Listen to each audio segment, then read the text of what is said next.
again, staying with the same space, top government sources are telling us here at CNN News 18 that this big expose by our network CNN News 18 that now even the administration is realizing that there is enough credible information and evidence as far as this video of Hardeep Nijjar is concerned, where it is now becoming amply clear that he in fact was running terror training camps on Canadian soil. We will not shy to say he was running camps in the shelter of the Canadian government. Top government sources also now telling us that now is the time for Justin Trudeau and his administration to come absolutely clean as far as these charges is concerned. As I pointed out a short while ago, that these allegations that have been made by Canada is mounting pressure on the Justin Trudeau government, not just from global voices, but domestically as well, to put the evidence against India. But first, let's understand what top government sources are telling us here at CNN News 18. We have our colleague Abhishek now joining us on the broadcast. Abhishek, this video that we put out in 2017 is now resonating once again. What are top government sources telling you in terms of the proof that is there for everyone to see?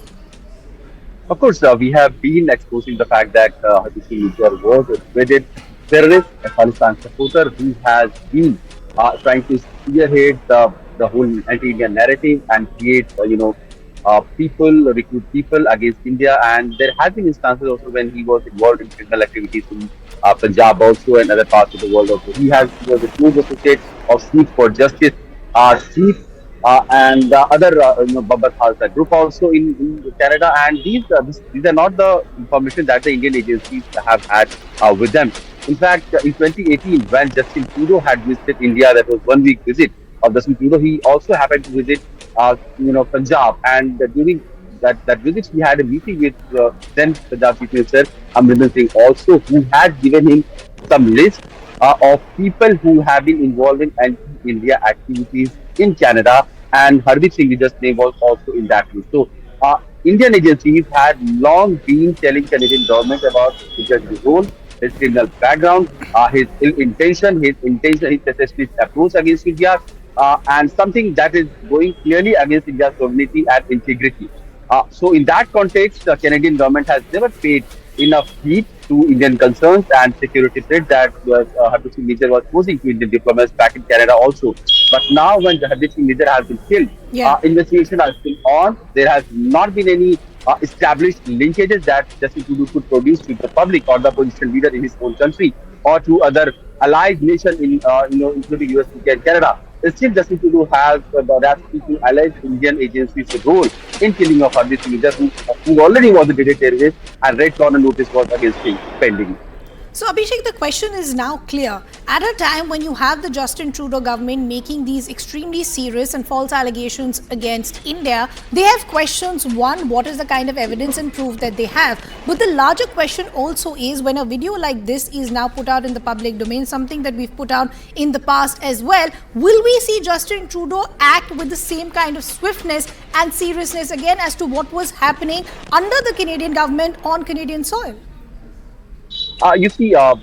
We can explain Ridhima in two factors. First, there have been instances of Pakistan's people from Pakistan who have been living in Canada, who had gone against their respective government, and apparently the Pakistani agencies have been able to neutralize them. Karima Baloch, for example, whose body was found in Canada, there was clear evidence that her family also alleged that Pakistani agencies and their spies have been behind the killing of Karima Baloch, who have been criticizing Pakistani government. Then, secondly, there has been enough evidences that Chinese government has been meddling with the Canada's internal domestic affairs. There have been instances where Canadian people have been arrested in China, and there have been ample evidences where espionage from the Chinese side have been established by the Canadian government itself on Canadian soil. But Canadian Prime Minister Justin Trudeau has not been very vocal about it because clearly that does not serve him domestically, the politically, or the Sikh population that he's trying to cater to his, tirade or his propaganda or misinformation. But why he is very vocal and very supportive to the cause of Khalistan, sort of, because there is a large diaspora base that lives in Canada, and he's trying to create a sympathy among those Sikhs who may not be all of them part of this Khalistani propaganda, but a Yeah. very limited number of them do believe in this Khalistan propaganda. But he's trying to create a larger vote bank politics to sustain his government, which is due to face election in 2025. And there is a lot of economic issues that is going totally out of hand of Yeah. to his government, and he's having criticism all from all corners.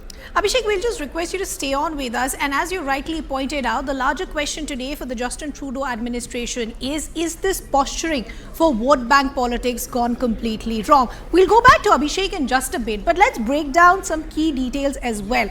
One is, why are we seeing a soft stand by Canada as far as these extremist elements are concerned? And secondly, is there a larger nexus at play in terms of the funding that is being provided to these groups? So let's break down these details, and this is a CNN News 18 mega exclusive in terms of what is the nexus between Pakistan and Canada as far as the running of these extremist elements are concerned. There is, and this is what we're picking up by the means of what intel sources are telling us here at CNN News 18, that there is massive funding as far as the ISI is concerned, all of this being pushed in Canada. The other aspect that we're also picking up is that many of these key leaders who are seen very prominently in Canada, in fact, are getting direct, regular funding as far as the ISI is concerned.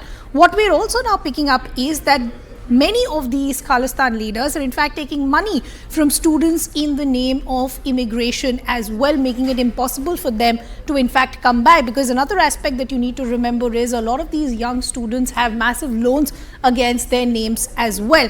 Key leaders using funding for anti-India propaganda, something that we've spoken time and again as far as this narrative is concerned. K groups using foreign students for propaganda, exactly what I pointed out a short while ago. All Canadians not supporting the Khalistani groups. And as I pointed out, this is important to understand that if Justin Trudeau was expecting a complete 100% support on domestic soil, that in fact hasn't happened. It's not just the global voices that are now questioning these allegations that have been made by Justin Trudeau, but even domestically as far as the opposition is concerned, there is a lot of pressure that is being mounted on the Trudeau government to bring forth a lot of evidence and proof when these allegations against India are being made. And now with this video that we in fact put out in 2017, the proof in fact is out in the open for all to see. As far as this nexus between Pakistan is concerned, let's give you some more details. The farmers' protest in the national capital was also fueled by Pakistan and the Canadian government. But what is interesting is, after that retaliatory move that we saw by India yesterday, where we expelled a Canadian diplomat, somehow we're seeing a softening of stand as far as the Trudeau government is concerned. Let's bring you some other examples of where we've seen meddling by Pakistan and Canada. Red Fort flag incident was also planned by people from Canada. So how much more evidence is now needed to show that the Trudeau government, the Canadian administration, all knows what has been happening on Canadian soil, but has failed to take strict action?